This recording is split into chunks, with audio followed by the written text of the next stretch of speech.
So thank you all for coming today.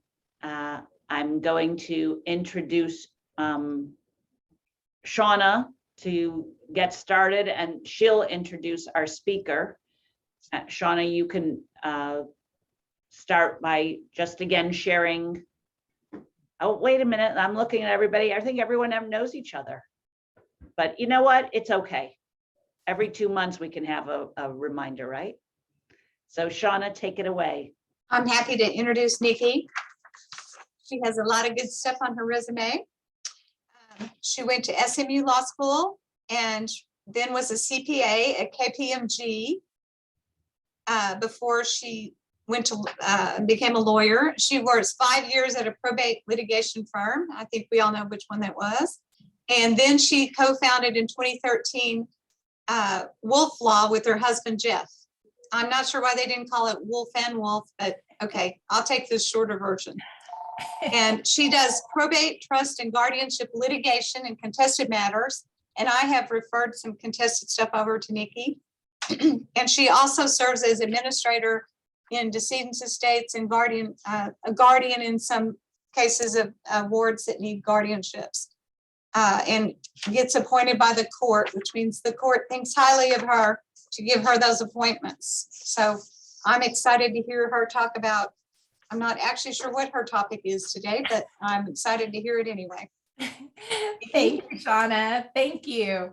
Mona, did you want to go around and have everyone introduce themselves, or do you want me to start? Well, you know what? Let's go out around and introduce. Not that we're going to quiz you at the end, so don't get nervous. I'm Shauna. I think I know everybody on here several times now. My office is out on the tollway at the moment. And for the moment, Lisa's officing with me, which is awesome. Lisa? I'm Lisa.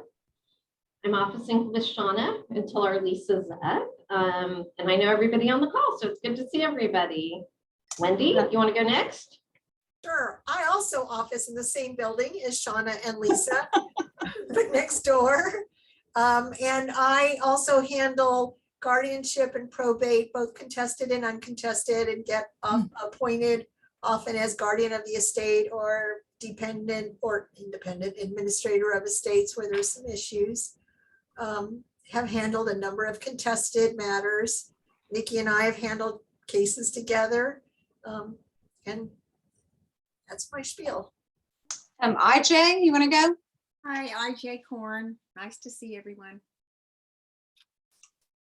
A little more than that. I do estate planning, a little bit of probate, and a little bit of nonprofit. Okay. Who else is down there? Alicia?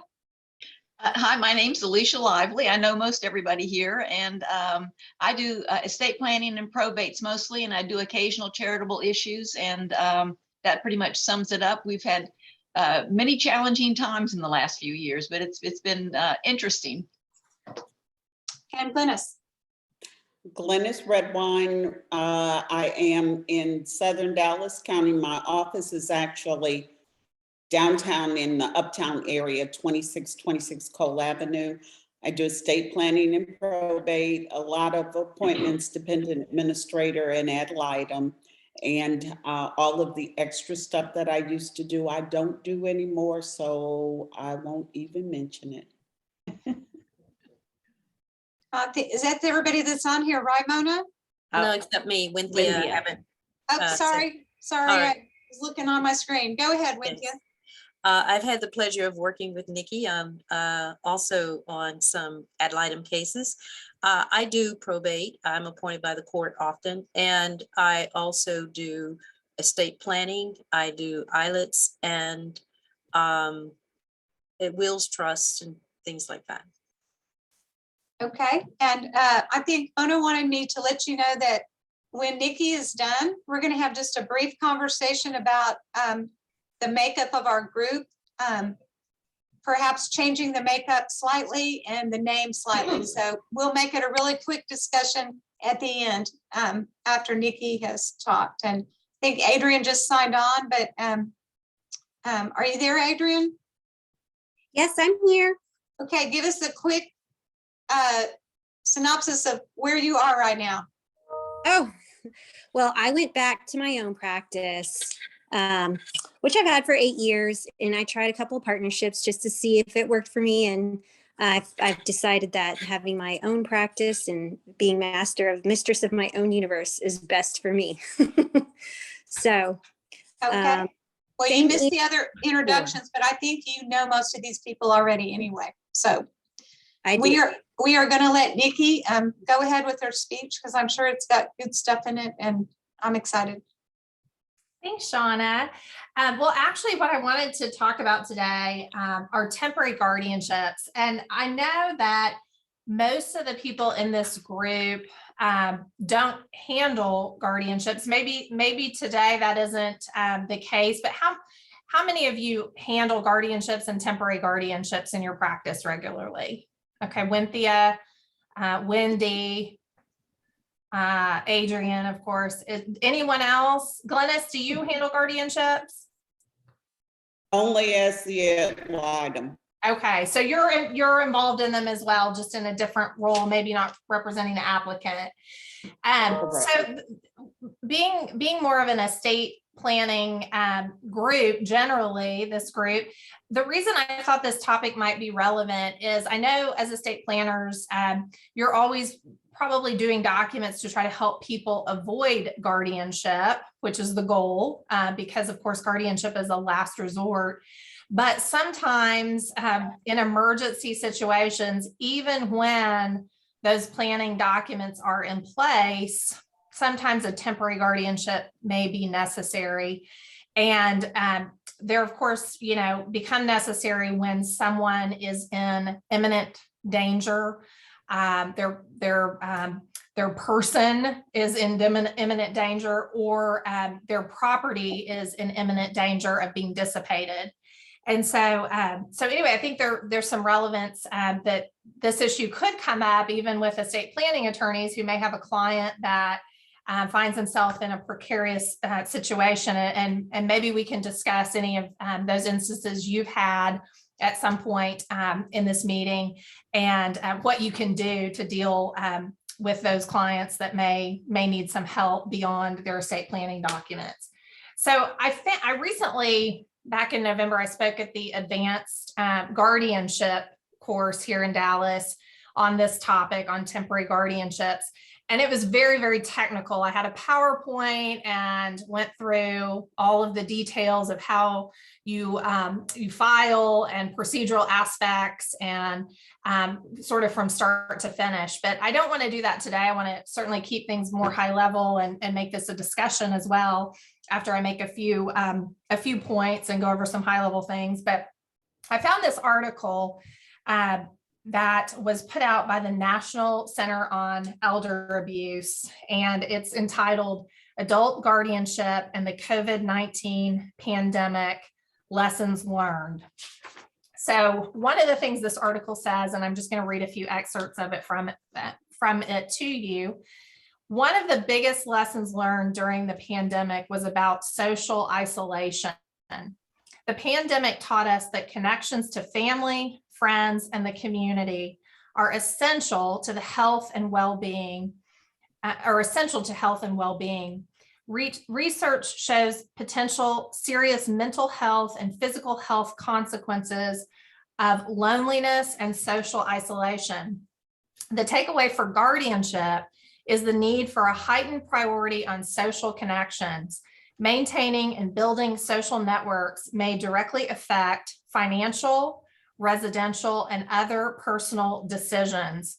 Court orders, guardian plans, and guardian reports should all reflect this newfound emphasis on social connections as a critical determinant of health. Another excerpt of this article that I thought was interesting, with facility lockdowns, quarantines, and social distancing, guardians have directly witnessed the high costs of social isolation.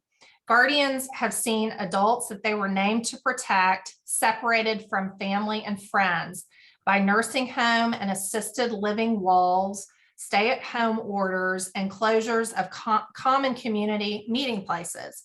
society's precautions to avoid infection at the same time cause devastating loneliness, anxiety, and mental health issues for many thousands of older adults and persons with disabilities. Looking ahead, guardians must heighten their efforts to nurture the individual's connections to people and groups important to them. The NGA standards of practice direct guardians to promote social interactions and meaningful relationships consistent with the preferences of the person under guardianship. Further, the standards charge guardians to encourage and support the person in maintaining contact with family and friends as defined by the person, unless it will substantially harm the person. And then finally, this article, another excerpt, is on emergency guardianships, which we call temporary guardianships in Texas. And I'll just read you this, this section as well, because I find it helpful as sort of an intro.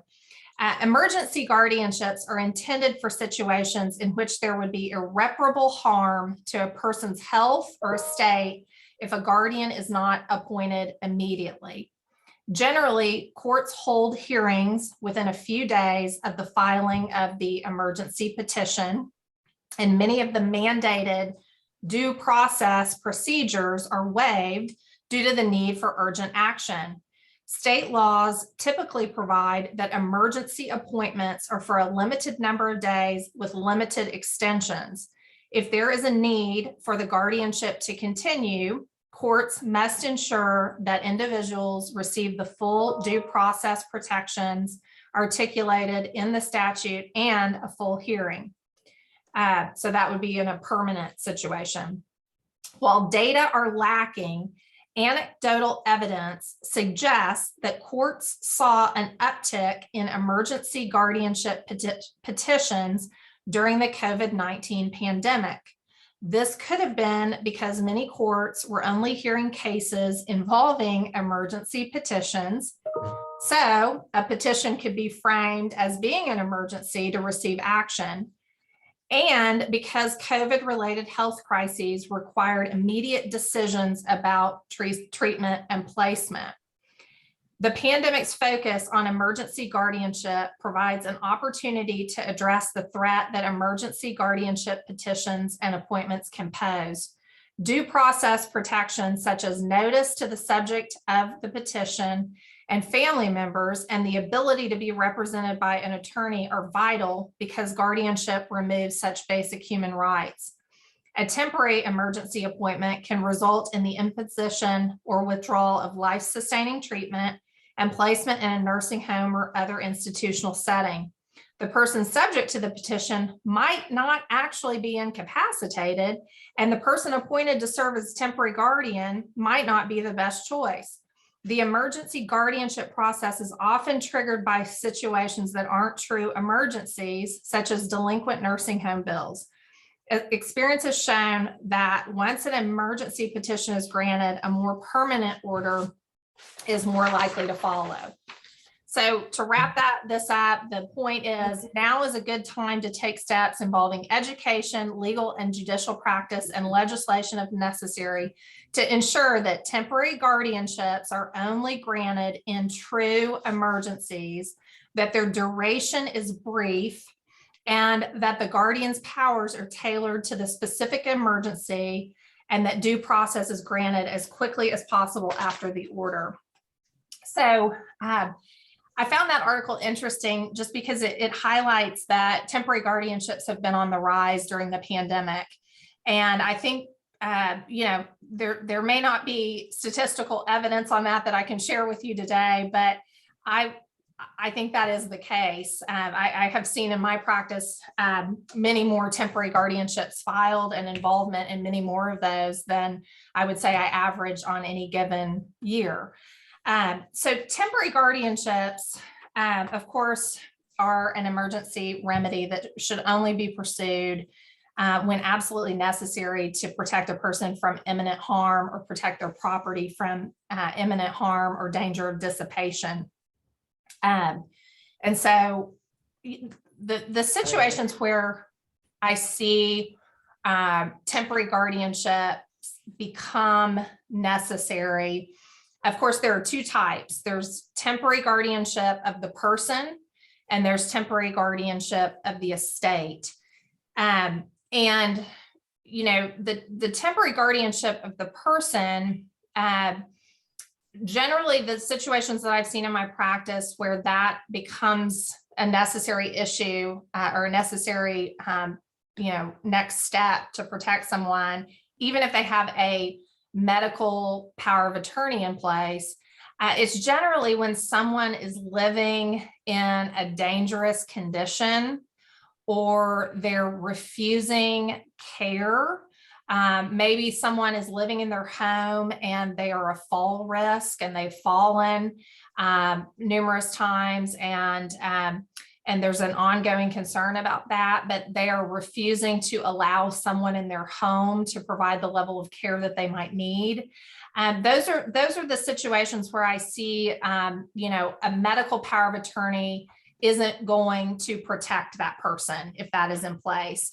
If a person needs a level of care and they're not recognizing that they need care and assistance, that is generally the prerequisite condition that I see that preempts the need to file that temporary guardianship, where someone can be appointed to make decisions for that person that are in their best interest to provide, you know, the level of care that they may need. Maybe it's not safe for them to be in their home any longer, and they won't, you know, the person will not recognize that and voluntarily make a decision in their best interest to move to a facility where care can be provided. In those situations, if a temporary guardian is appointed, that temporary guardian is going to be vested with the right to make those decisions for the person. On a temporary basis, of course, but immediately get in and take those, you know, actions to protect the person from harm. Additionally, for the temporary guardianship of the estate, you know, a statutory durable power of attorney 9 times out of 10 is going to work to prevent the need for a guardianship of the estate. But the situations where I see that it doesn't, and where a temporary guardian of the estate may be necessary, is where a person maybe has an agent in place and the agent is assisting, but the person still has access to their funds. And they're subject to exploitation by someone. So exploitation by a caregiver, by someone who finds a way to get them on the phone and get them to send money or wire transfers. You know, those are the scenarios where a power of attorney isn't going to be able to stop that. An agent's not going to be able to stop that. And so many times that is those are the facts or circumstances that lead to the necessity to file a temporary guardianship of the estate. So I would say financial exploitation is probably the main one that I've seen. Just a few technical things on temporary guardianship. Who can file them? Really anyone can. Anyone that's interested in the welfare of the proposed ward can file a temporary guardianship. An application is filed by a person interested in the ward's welfare. Most of the time it's a family member. Sometimes it's a friend. You know, a lot of times people end up in temporary guardianships who don't have any family, and maybe a neighbor is involved trying to help them, and then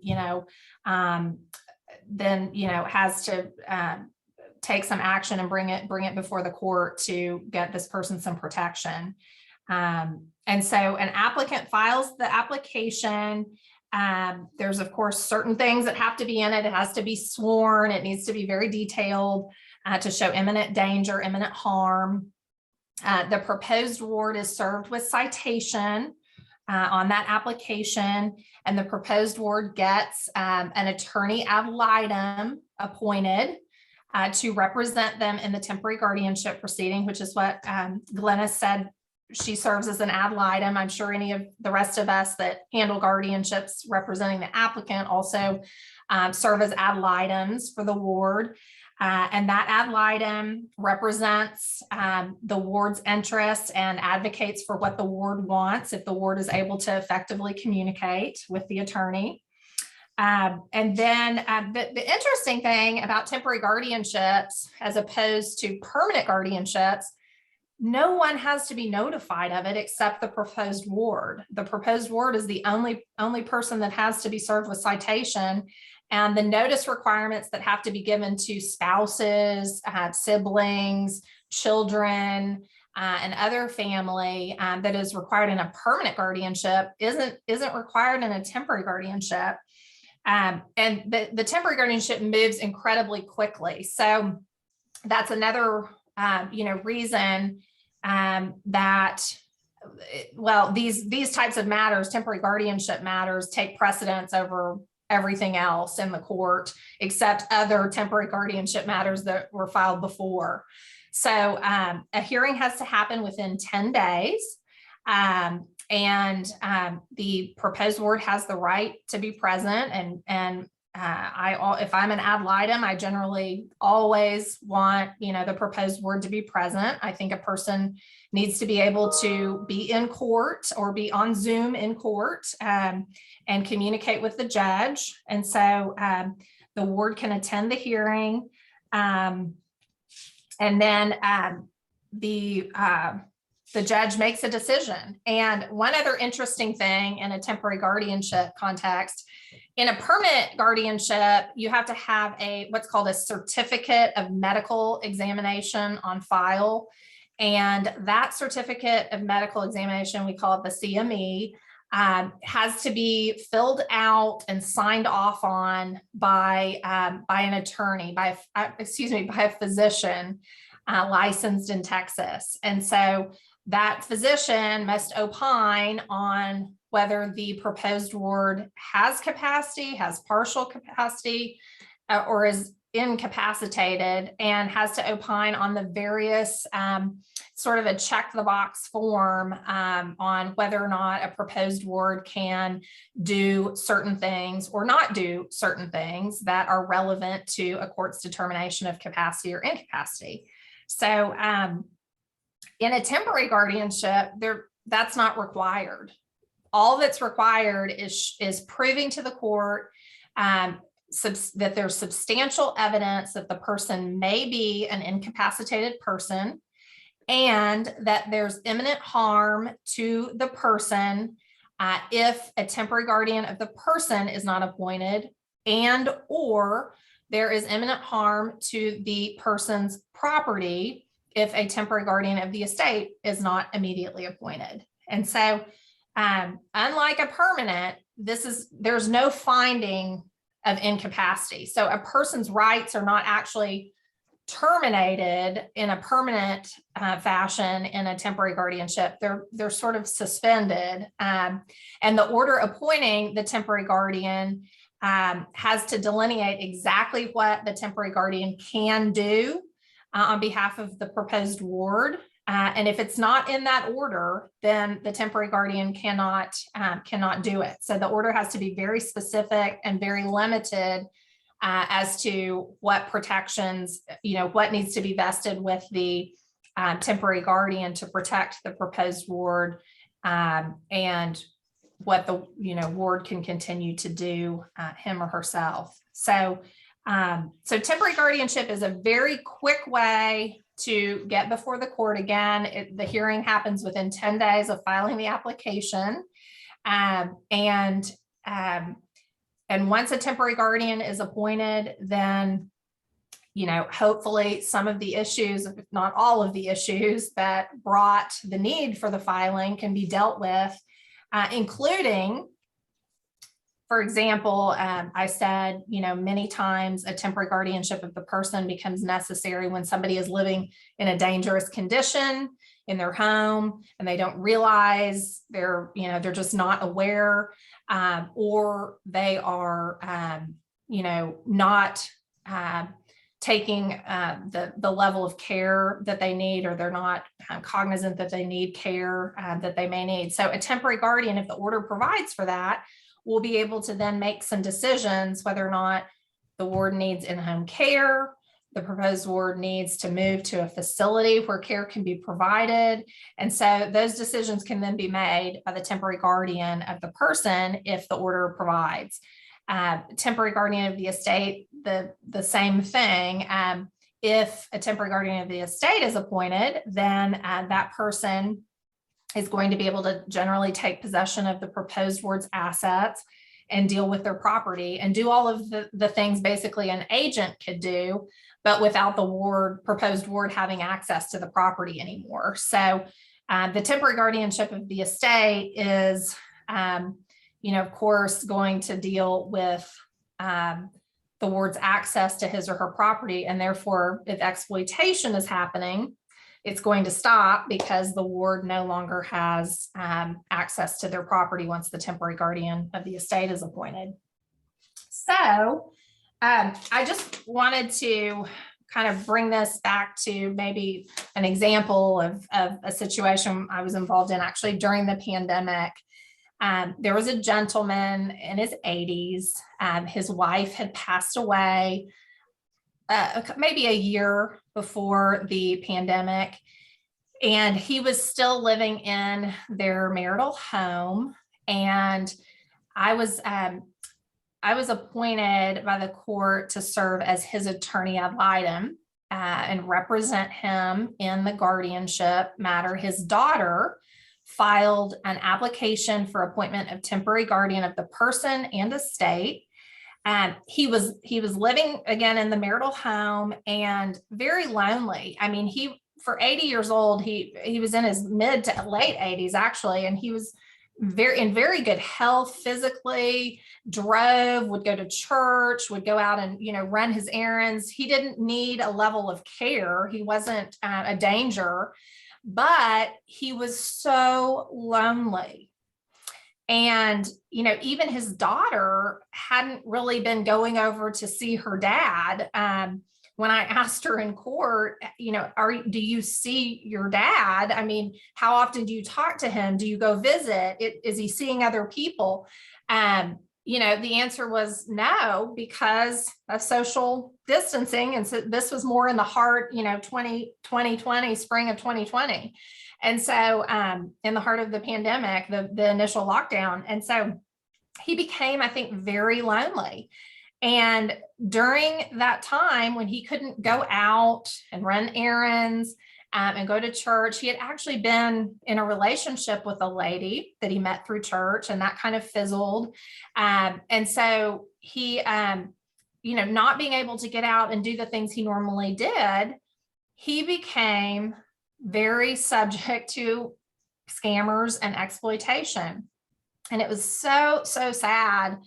The ultimate outcome was we got the help and protection of him that was needed, but he, unfortunately, a lady who was probably not a lady, it was a scammer located somewhere in the United States, got him on the phone, got his cell phone number, and began a relationship with him over the phone, and would send him pictures of her and told him, "This is me. I'm going to come and visit you in Dallas. And can you pick me up at the airport?"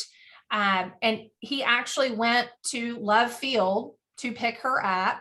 And while he was at Love Field, she, of course, was not there, but said that she had been detained and needed money for a lawyer to get her out of trouble. And so he began the process of wiring her money, sending gift cards, whatever he was doing, whatever she was requesting. And after a while, his daughter, she was his agent, and she had access to his bank records, but she noticed these, larger withdrawals and wire transfers. And so she hired an attorney, and, I'm sure the attorney looked at the bank records and said, "Oh gosh, this is probably exploitation happening." And so they immediately decided to file the guardianship. Well, the scammers were just, they're relentless. They're relentless once they get their claws into someone. And Unfortunately, the judge appointed a temporary guardian of the estate after hearing, all of the evidence of the exploitation that was happening, and wanted to continue to give him the ability to manage a smaller amount of money because, of course, he drove, he went out and ran his errands. He needed money available to pay for things. But unfortunately, he was so savvy that he found a way still, even with that limited amount of money, to send money to the scammers. And that's really when he started doing prepaid gift cards that couldn't be traced. So he, the problem there was he had an agent that, an agent is supposed to be able to keep you out of a guardianship, but that didn't work in this case because he was just still too savvy to be able to do things to get himself into trouble.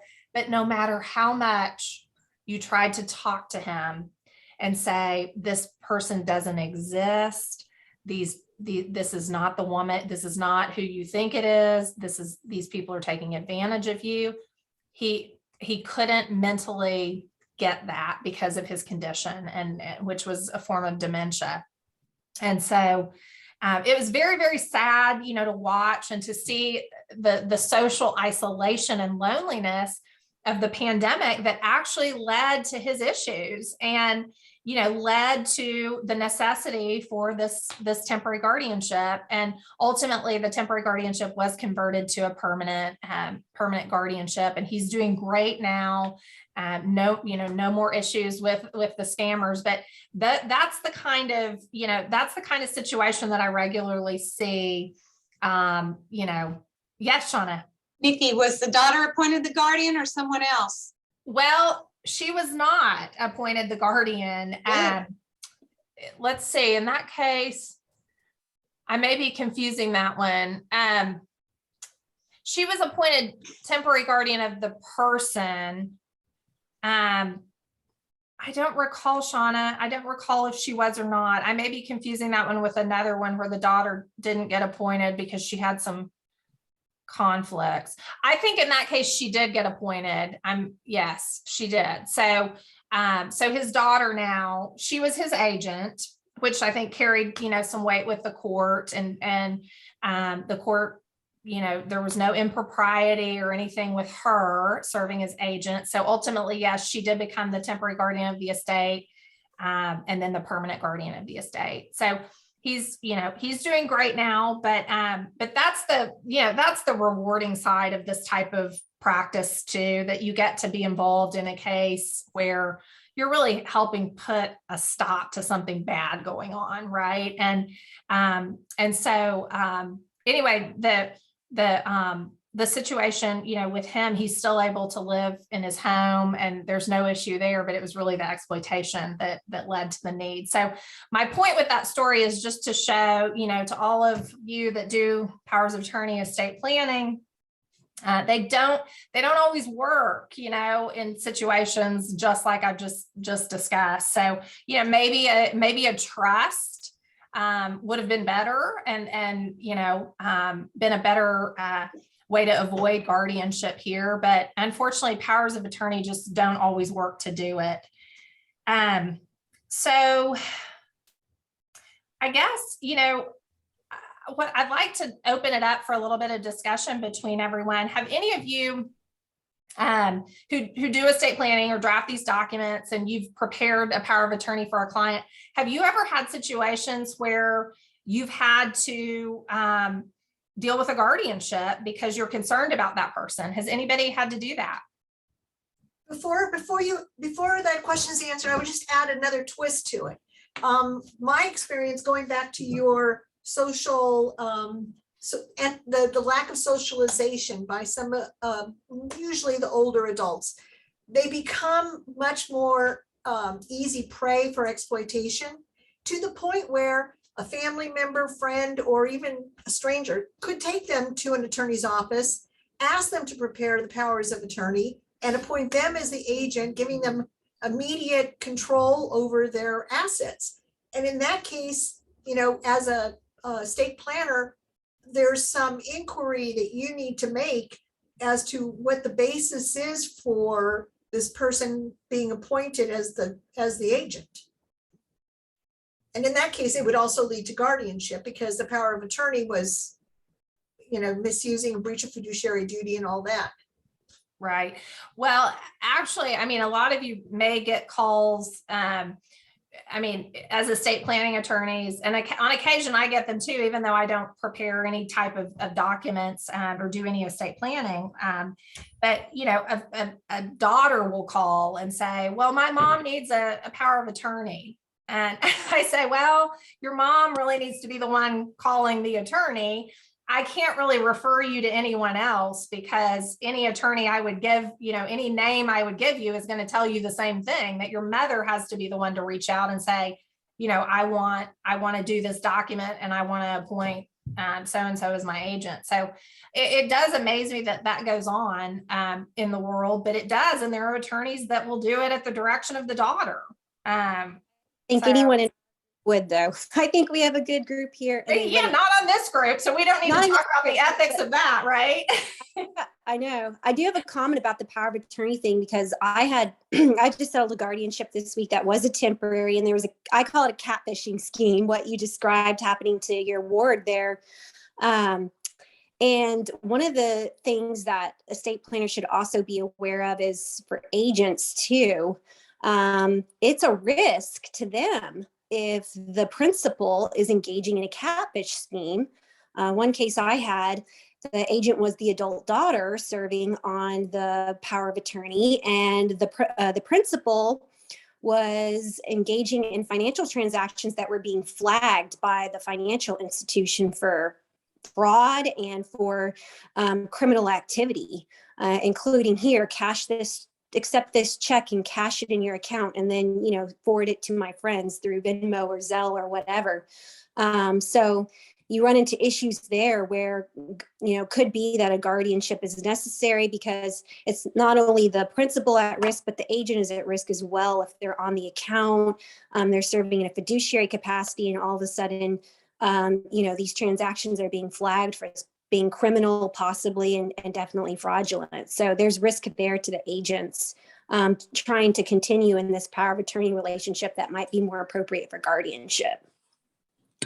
That's a great point.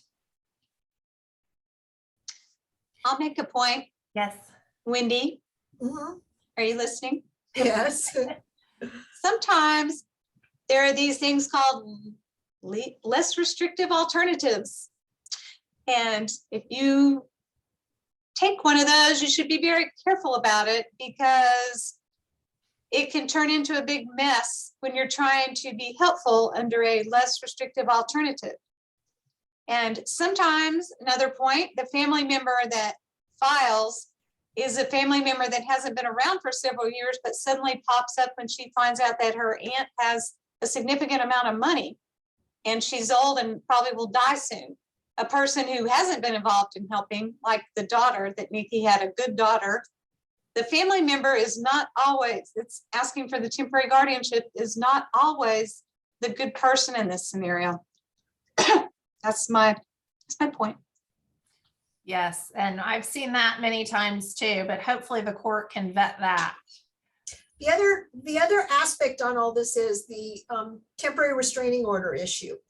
And there are certain circumstances which a temporary restraining order may be the better option than a temporary guardianship. But my understanding is the courts prefer to go with the temporary guardianship because they can delineate the exact powers that the temporary guardian is going to have.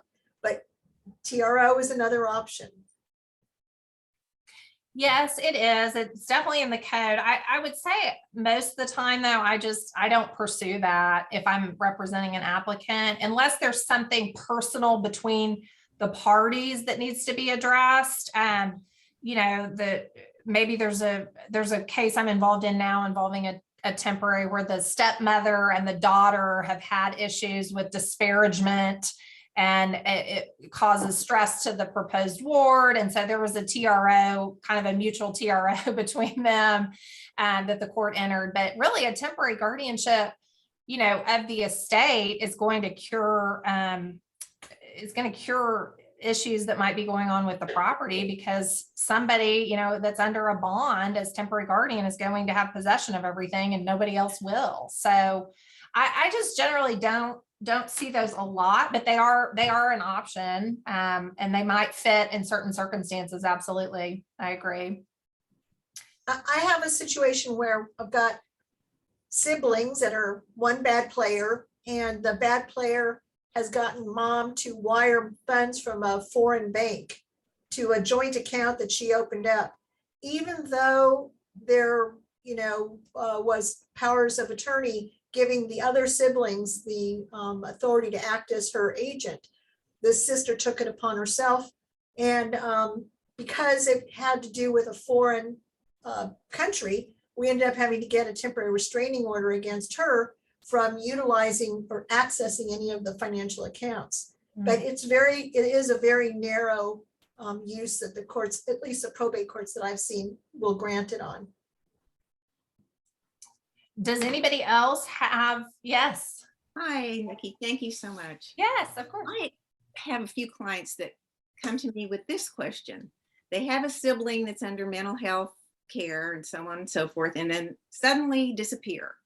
And they're very worried about their welfare and so on. Of course, the hospitals won't answer any inquiries. They can't get anywhere. And then is it correct that unless the proposed ward is served, then you really can't go any further with it? Or are there any circumstances where the judge will waive that requirement? The service On the proposed ward. Oh, I mean, I've not really seen that. Now there's a requirement of personal citation on a proposed ward. I haven't seen the court allow alternate service ever on a guardianship, just because, it's a proceeding that takes away somebody's rights. I mean, it is a very serious proceeding. And so I think the courts. I've seen the court grant a substitution of service where they were allowed to post a citation at the person's house. In Dallas County? It was in Dallas County. I had Okay. one too, also, Nikki, in Dallas County, because the individual was COVID positive and in a COVID unit at the hospital. The court granted substitute service by delivering it to the hospital administrator to have it instead of directly to the proposed ward. And then they took it up. They knew where they were, though. They knew where they were located, right? You're talking about having, they can't do it by publication. Okay. Yeah, you can't. You have to, personal services required. And I mean, that was these two facts, obviously patterns are extraordinary circumstances due to COVID, but Nikki's correct. We're taking someone's due process rights, their individual liberties away. So personal services required. So if they're just disappeared, no one knows. Also, you have to confirm that they're in Dallas County or Collin County or whatever county you're trying to apply in. That's right. Yes, you can only file a guardianship in the place where a person resides. I think, and correct me if I'm wrong, I mean, the code used to say, or maybe it still does say, that you can serve them wherever they may be found, or file wherever they may be found. But the courts generally I know Judge Copeland says, if you don't have a Collin County address, you're not filing it here. And, I think really the person has to reside in the county where the guardianship is filed, because then, the court investigators go out and they're not going to visit between counties. So you really have to file in that county. And unfortunately, if you don't know where somebody is, I mean, you've got to find them, and maybe a private investigator is the way to go. I do a lot of advising for caregivers and supporters of individuals with mental health problems. And in that circumstance, it is next to impossible if they haven't already done estate planning documents. So what I try to do is prepare the documents for the family members. And we just talk about, we wait till the person is no longer in a hold. And when they're stable, hopefully once they've been released and their medications have stabilized their mental situation, and then get them to sign documents so that next time they get picked up and put into a hold, the family has the documents ready to be able to talk to the hospital. But at that point, it's kind of like someone calling you and saying, Mom had a stroke. Can you do a power of attorney for her? Like we can't go back in a time machine and fix everyone's problems. Sometimes people just wait until it's too late.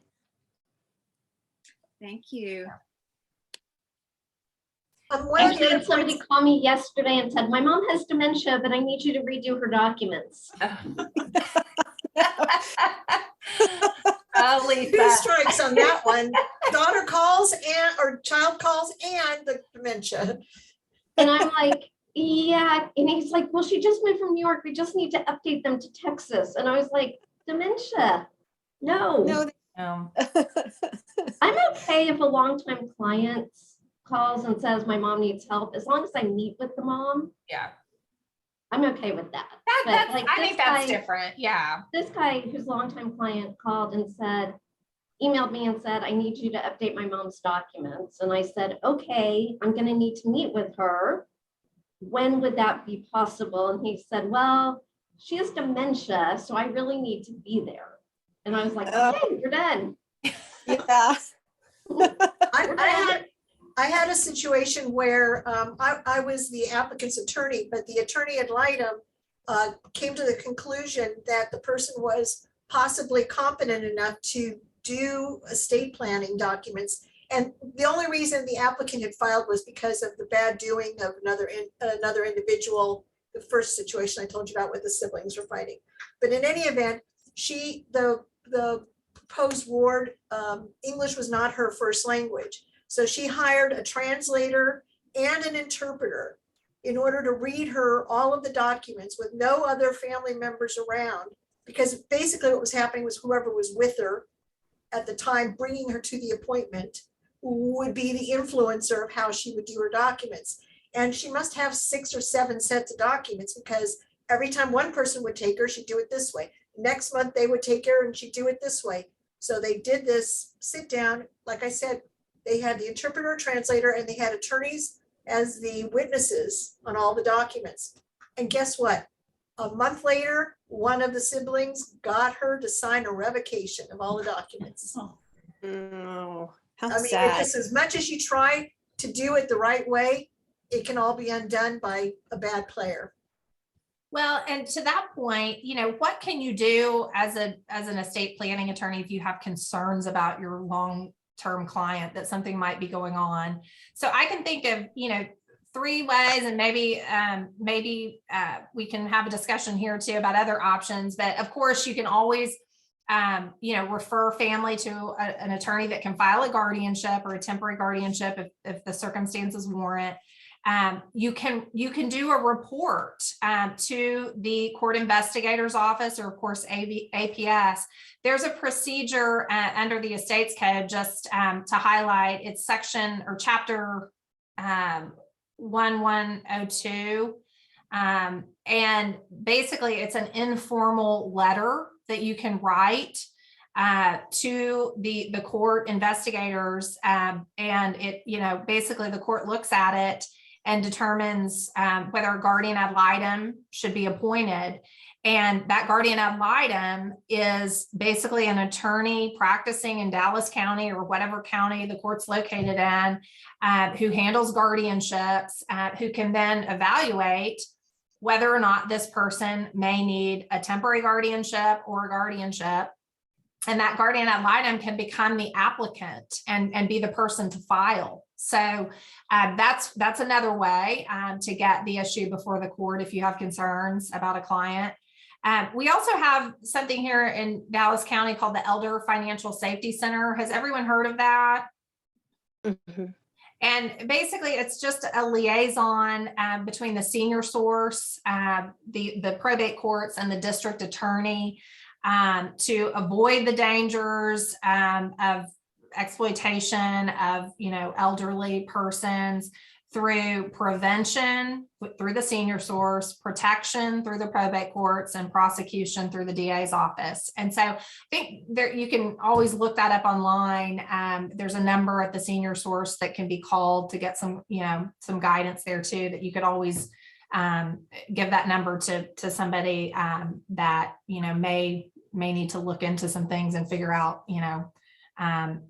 these are the paths to go if somebody doesn't really want to be involved in bringing the guardianship themselves. So and wants somebody else to be appointed as an officer of the court to potentially pursue that protection of the person. So does anybody know of anything else you've done or anything else you can do to try to help somebody that you're worried about? You mentioned an irrevocable trust, Yeah. and actually that's an excellent idea, because sometimes we file and the medical comes back and says, well, they're not really incapacitated, or maybe they've got something, but not enough to warrant a guardianship. In that case, an irrevocable trust might be an option, as that the person has enough capacity to create the trust document. But then again, if they're in a situation, a medical condition that's expected to advance later on, they can kind of safeguard against that by transferring their assets to an irrevocable trust and appointing either a trustee that is someone they trust in the family, or they can go with a private corporate fiduciary. We have a lot of banks in our area here who are willing to serve as trustee if there's enough assets. I have a really good story around that situation. I had a client who we got all of her assets into a revocable trust. She had absolute capacity. Absolute capacity. She appointed her daughter as co-trustee. She called me to come to her house to talk about her estate planning documents. And she said with her caregiver sitting next to her, so I hear I can do a life estate and leave the remainder interest to my caregiver. I said, really? You heard that? You Googled that yourself and found that? And I said, sure, you can do that, but all your assets are in your revocable trust. So your daughter's going to have to sign the deed transferring out of the trust to give you a life estate, and the remainder going to your caregiver. And so that shut it right down. That's awesome. Thank you for sharing. I like hearing that. It was the best. Yeah. That is really good. That is, trusts are, I handle a lot of trust litigation, and trusts are so messy. So many times they don't get funded. I mean, we've talked about all these issues before in this group, but they really are probably the most foolproof way to avoid a guardianship of the estate or a temporary guardianship of the estate. Because third-party trustee is like a guardian without the. I was going to say, except in the situation when I was talking about, the documents that were prepared was a revocable trust, because the proposed ward said, that is all I want to do. I don't want to make it irrevocable. And then it got revoked. Yeah. So if you can go with irrevocable, that makes so much more sense, because anyone can come along and talk them into revoking it, which causes all kinds of other issues, because, well, what happens to the assets if there's assets in the trust once it's been revoked? Yeah, so planners just need to be good about talking to their clients, not being shy about if they have any hint of a medical condition that might be expected to evolve and cause incapacity later in life, that they counsel their client as an option, because these temporary guardianships are extremely costly. And there could be a lot of costs avoided in making a foolproof plan. I also find that there's a lot of dirty laundry that's aired at those hearings. That's People are true. very invested in making a cause, showing their position. And they say horrible things in front of this poor person who is just like going, what are you saying about me? And it's a very Point. Yeah. I know with my clients, we talk about how great a trust can be, for minimizing probate and also for privacy. Because if you have a pour over will, no one knows what your disposition plan is. And same thing, if you got a foolproof disability plan, no one's going to know the family dirty laundry. That's a good point. Right. And to that point, I think things can be done. Absolutely. An irrevocable trust is a great way to avoid guardianship of the estate or temporary guardianship of the estate. But I'm not sure that you can do anything in estate planning to avoid a necessity that might exist for the appointment of a temporary guardian of the person. Does anybody have any ideas about that? I mean, a medical power of attorney does not do it in the situation I talked about at the very beginning, where somebody's living in a dangerous condition or they need care that they're refusing.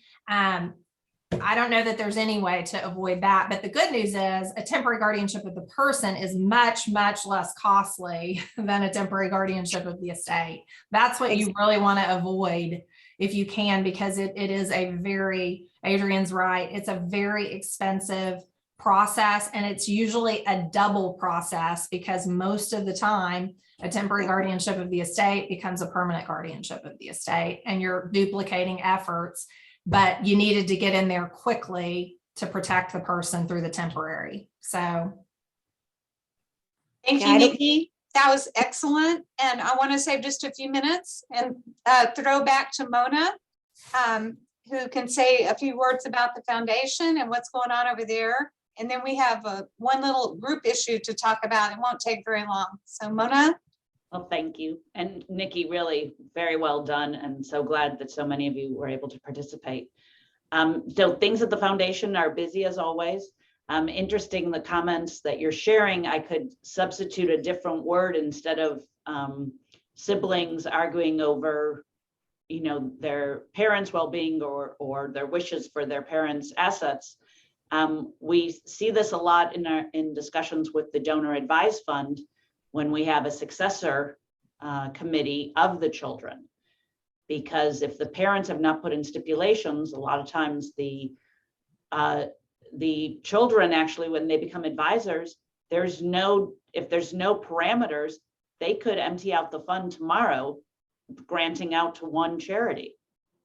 So there are some people, again, that's the guidance that we offer when they open up the donor advised fund, that we allow them, if they want to, you know, if they think they need to, and believe me, people know when they know that they want to have some sort of structure.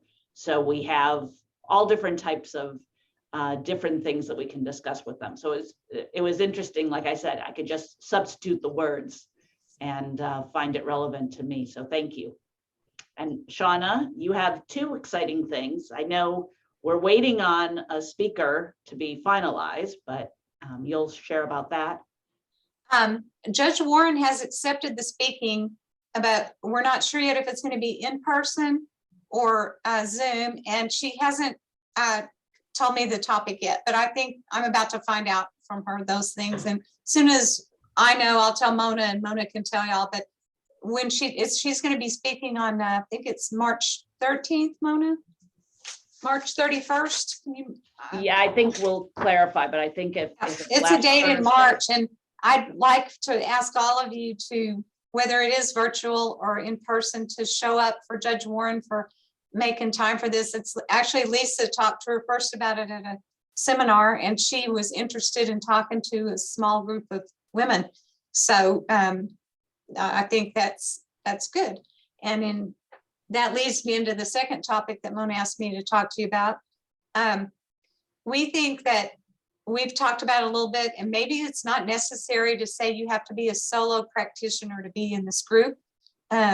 A couple of people, while we've had the group, it's been what, 3 years, Mona? 3 years maybe, have come in and out of the group because they became non-solo practitioners anymore, or went one way or the other. And we'd really like to keep some of those valuable people in the group. So, and we've kind of taken an informal poll that we could expand the group. We think we could expand the group to women estate planners. We could say small firm, or we could say any woman estate planner that would like to be part of the group. And we'd like to get y'all's thoughts on that. And then also Mona would like to keep the designation SWAN because she's used it for branding. So she's come up with some other words to use for the S word besides solo. So first of all, let's see, raise your hand if you think it'd be okay to expand it beyond solo women attorneys. Okay. Raise your hand if up to a medium-sized firm is okay. Okay, here's a tricky one. What about those large firm people? They probably aren't going to want to be in our group anyway because they kind of socialize with their own estate planners. But should we just say any women estate planners? Raise your hand. Or litigators. Pardon? Or litigators. Or litigate. Yeah, when I say estate planners, I mean probate people too. It's all, in my mind, we're all together on this. And I love having all these probate litigators that I can talk to. It's awesome. And I've used them several times. So do you raise your hand if you think it's probably okay to just say women estate planners and not try to exclude the big firm people if they wanted to come, which they probably won't? Or raise your hand if you think it should be small firms, but not necessarily solo. So a couple people like that idea. Okay. So delineating it might be a little bit of an issue, but yeah, my question is how do you determine small firm? small firm, I got it. Medium. I don't have a plan. I guess we could say with less than three or less women estate planners or something like that. Wendy? 4 or less, the other- life firm has 4 estate planners, all women. What, You what have, are the how other, many do you have, Lisa? 4. Lisa's got 4. Okay, 4 or less. one of the other issues is on some of these larger firms, like I'm thinking, there's some larger firms out there where they only have a few estate planners within their large firm. So are you excluding them or including them? We're just discussing it, but okay, how about where their firm has 4 women estate planners or less? Most of them don't have as many as Lisa. Okay, She's but- got a good group.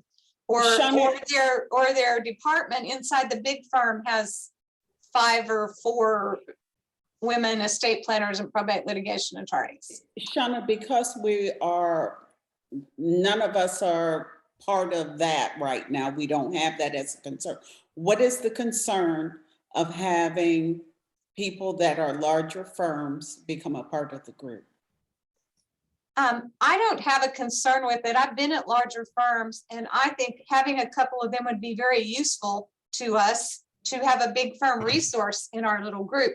Because sometimes you can ask your big firm friends to go look up something for you that you don't have available to you. And that can be helpful.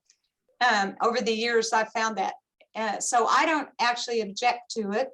I think that a lot of big firm women are not going to be interested because they only talk to their group, whether it's men or women. They spend their time with the estate planners or probate litigators in their firm. So I don't have strong feelings either way. I think it's fine. I think it's a good idea to expand a little bit. So we're not just limited to 1-person firms. I know Lisa's firm is a little bit unusual with 4 women attorneys in it, but those 4 women would be useful. And some of them are young. We need some younger people in the group. I think it would be good to expand somewhat. I don't have strong feelings about excluding any women planners and probate people.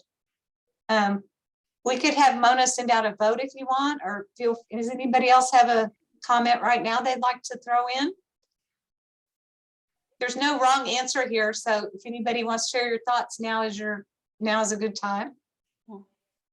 Well, my thought is this: if no one has an actual reason for excluding people from any firm, I don't see why it wouldn't be open to any woman who is practicing in this area, period. Because the people that don't want to participate will self-exclude, which is fine.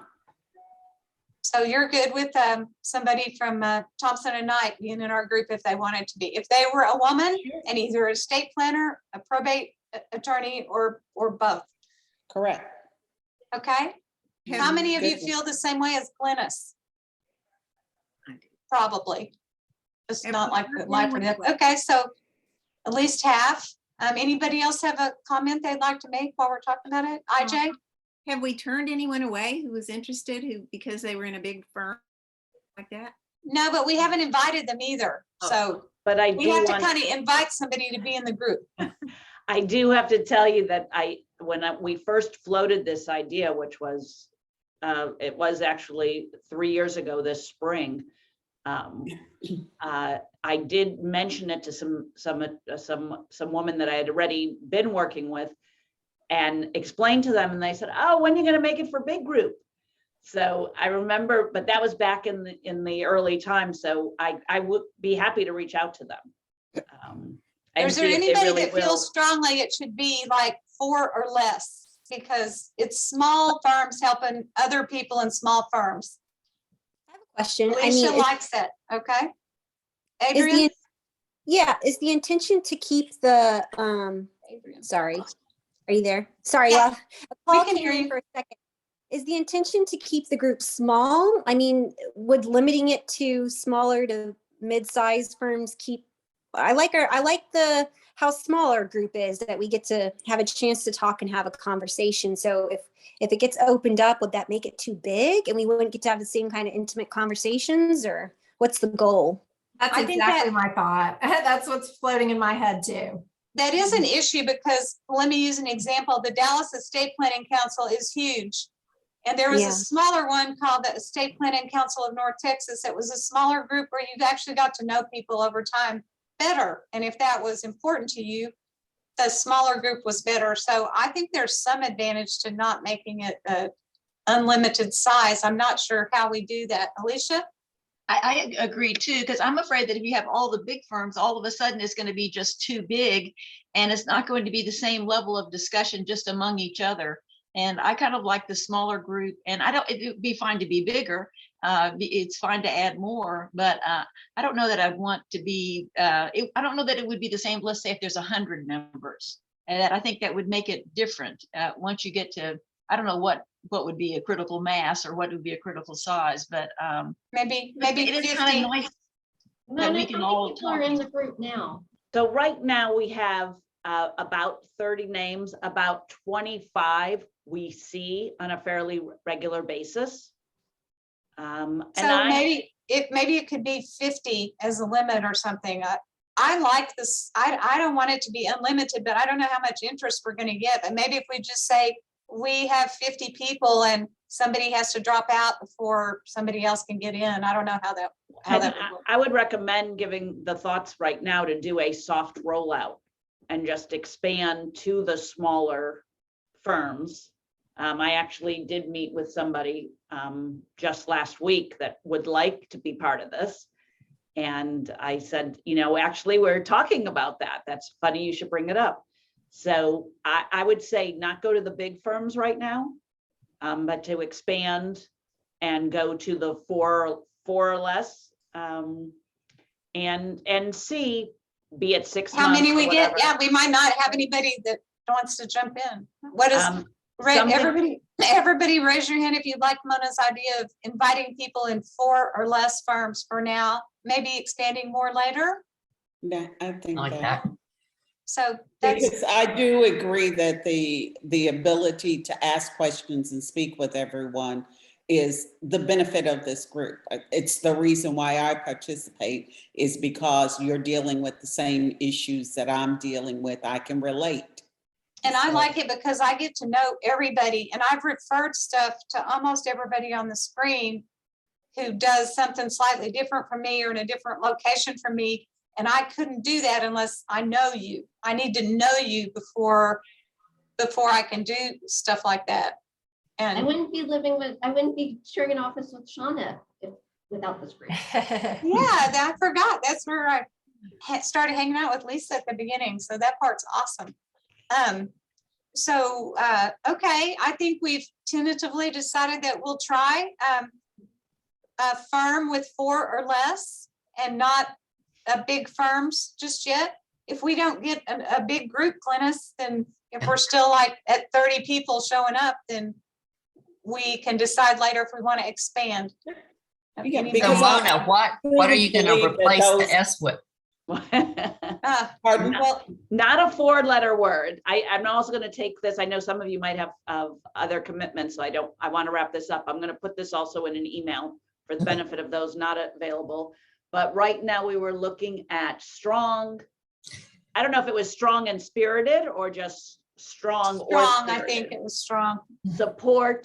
Supporting, or if you have a suggestion, as I said, I'm going to be I sending like this out to the supporting. group. Okay. I like just thought you could use small firm with a hyphen. That would be an S word just to throwing that one on the list. What is Oh, the interesting. N stand, what does the A stand for? I forgot. Attorney, solo woman attorney network. I like supportive. That's good, supportive Adrian. women. You like Attorney network. supporting? Yeah, I like that. I like women supporting too. women. Yeah, I love that. Yeah, I think Okay. supporting gives you a lot of flexibility as to what you might want to do in the future. Yeah. And what Okay. our network does, right? We're supporting each Right. other. We could Okay, take a show of whole, hands. if we could take the whole fancy vote, but could y'all live with supporting? Like that. Yes. Okay, I think that one's a good one. And now, are we choosing support, supported, Supporting. or supporting? Supporting, because it Supporting. is supporting. active It's verb. what it's doing. Or gerund, whatever it is. Okay, I think we got supporting unless somebody really hates it. Yes. Speak up now. Last chance to say, I hate it. I want something else. I had to do that once in a group of women attorneys that were not just estate planners. And they wanted to name this group Circle. And, you know, all I could think of was a sewing circle. And I just hated it. And I just kept complaining till they finally came up with another name. So now's your chance. We want complete honesty in this group. If you hate it, we'll keep thinking about it. If not, Mona can go forward with the new word. With supporting women attorney network. And since Love we're it. expanding, I like that a lot. would you all think about whether you know someone you would like to invite to the group and give Mona the name if you want to invite somebody to the group so we can expand a little bit. Yes. So we'll try And that with out. that, So I'm staying on. If any of you need to step off, I totally understand. Nikki, thank you. thank everybody. Thank you for- all for your Nikki. participation. And Thank you. also, if anyone wants to be on the speaker circuit, I will need a speaker after March. So don't be shy. Thanks, Mona. Have a great day, everyone. Stay well, stay safe. Everyone. Bye-bye. Good to see everybody. Mona, I'm Stephanie, gonna thank stay you on so for much a for second. making it on. Sorry, I didn't get you to you sooner.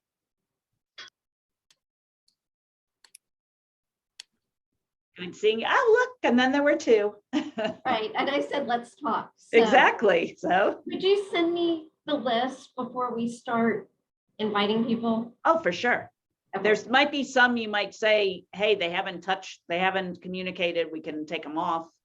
Do we But have all the women on the pack? Are there any women attorneys on pack? yes, Kristen Brown. Let's ask her. And she was one of the people that I had reached out to initially. And then someone from Jackson Walker, who's no longer on staff there. But, you know, they have a small subgroup. Very and- small. Do they even have any women? Yes, yes, I can't remember her name, but yes. And they actually, I think they might have gotten some new faces in there. Oh, I know the woman that's there. What is her name?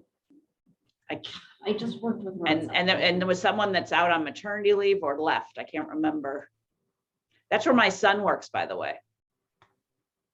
That's So so nice. It's such a good firm. it is. It is. I'm looking to see this woman's name. She was. Oh, okay. And she does come to our meetings, I believe. Seminar. Yes. somewhere. Jackie.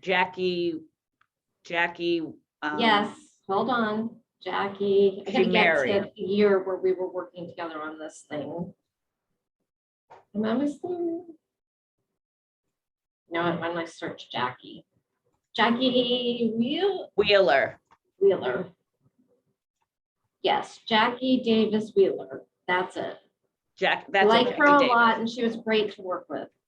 Yeah, no, really like her. And I actually wanted to do some more touch points with Jackson Walker, so that'll be a nice avenue. So for some reason, I didn't have the PAC meeting on my calendar this week. So everyone was sent a meeting invite on Friday and then again on Tuesday. Yeah, I don't think I got it. Oh, Lordy. I don't know. I could have deleted it. Oh, I have 200 emails to review, but I generally look at my foundation. It comes stuff. from Mary. But I Oh, will maybe- definitely, Maybe I didn't look at it because it was from Mary. Hold on. Mary's last name is Vaughn, right? Baughan.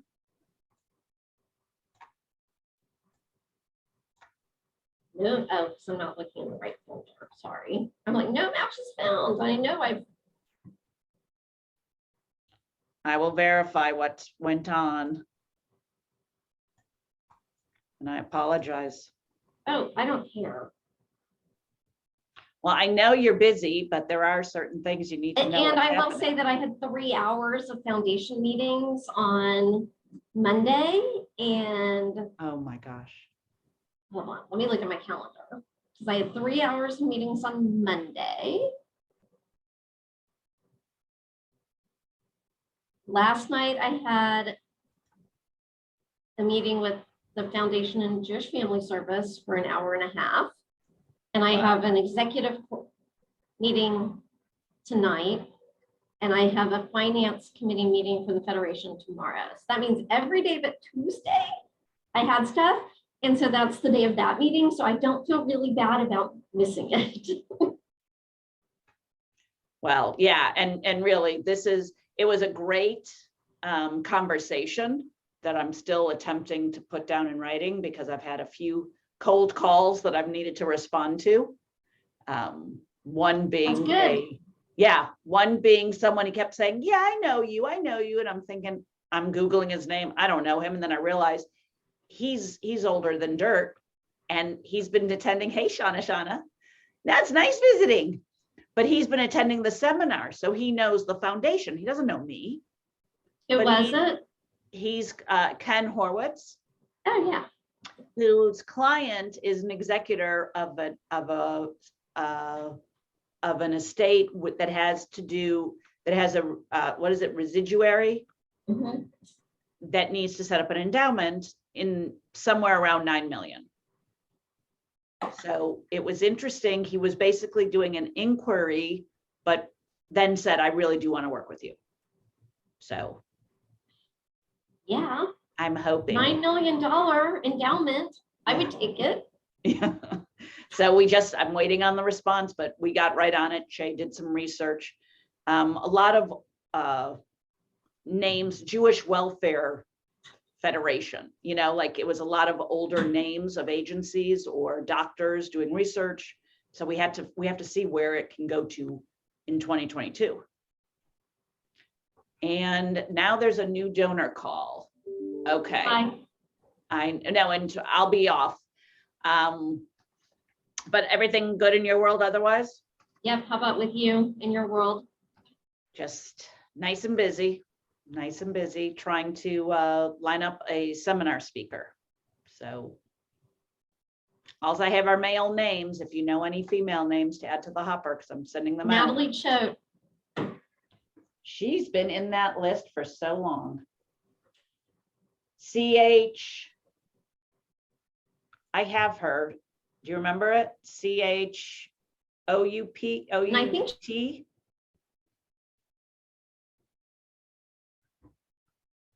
You froze on me. Tell me is she an attorney?